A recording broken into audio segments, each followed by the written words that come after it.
To my YouTube channel. आज हम देखेंगे कि जब आपके पास pair of linear equations in two variables दिए गए हों तो उनका हम सॉल्यूशन कैसे फाइंड करेंगे, मींस उनके कितने सॉल्यूशन होंगे और उनकी लाइंस कैसे होंगी। यहाँ पे सबसे पहले आपके पास इक्वेशंस होते हैं a1x plus b1y plus c1 is equals to 0। दूसरा आपका इक्वेशंस जो होता है a2x plus b2y plus c2 is equals to 0। तो चलिए हम यहाँ पे a1 आपका a1 b1 c1 आपका क्या है, कॉफिशिएंट है, a2 b2 c2 आपका क्या है, कॉफिशिएंट हैं। तो देखिए जब आपके पास पहली condition a1 upon a2 is not equals to क्या होता है, b1 अपॉन b2 होता है, तब आपकी लाइंस कैसी होती हैं, इंटरसेक्टिंग होती हैं। कैसी होती हैं,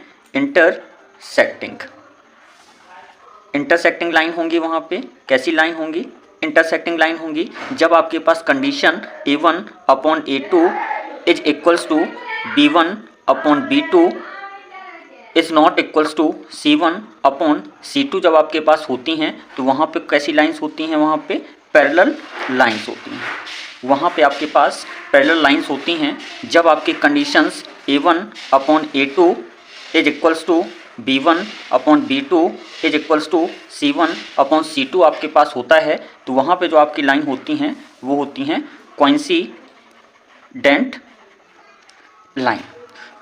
लाइन होती हैं। अब चलिए हम इनका सॉल्यूशन देखते हैं कि कैसे होता है इंटरसेक्टिंग लाइन। इंटरसेक्टिंग लाइंस को हम इसको बड़ी आसानी से समझ सकते हैं। इंटरसेक्टिंग लाइंस जब इंटरसेक्ट करती हैं तो कितने पॉइंट्स में करती हैं, एक ही पॉइंट्स में करती हैं। इसका मतलब इसका सॉल्यूशन क्या होगा, यूनिक सॉल्यूशन।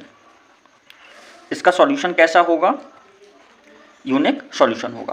पैरेलल लाइंस जो होती हैं एक दूसरे से कभी आपस में नहीं मिलती, इसलिए हम इसको बड़ी आसानी से समझ सकते हैं कि जहाँ पे ऐसी कंडीशंस होगी वहाँ पे पैरेलल लाइंस होंगी, और पैरेलल लाइंस कभी आपस में नहीं मिलती, इसलिए उनका कैसा होगा, नो सॉल्यूशन होगा। उनका कैसा होगा, नो सॉल्यूशन होगा।